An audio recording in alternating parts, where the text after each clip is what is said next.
You're very preoccupied with death, Professor. I've noticed.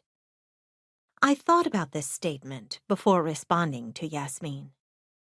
She was one of my most brilliant students and had become my friend and confidant.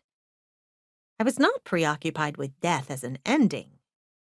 A visit to death interrupted my life midway, at the age of 25.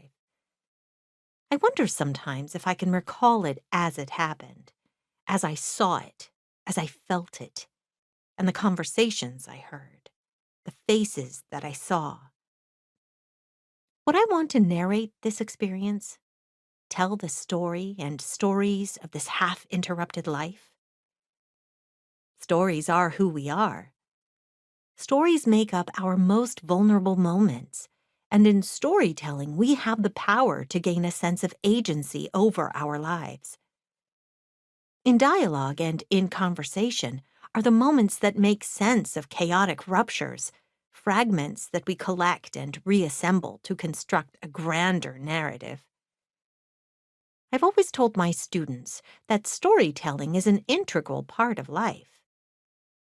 We cannot separate life from the stories we tell ourselves and others, the stories we tell ourselves about others, and stories others tell about us.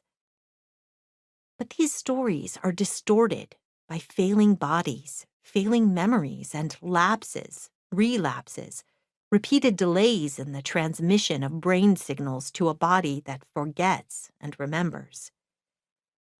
Memory is a collection of snapshots in time.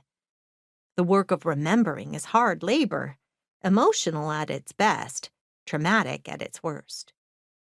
We can't help but project ourselves onto distorted mirrors, and pen and paper fail to convey what really happened, what was and what wasn't.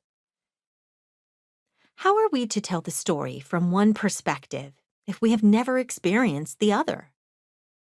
How can I speak as the mentor when a student self still pulsates in me?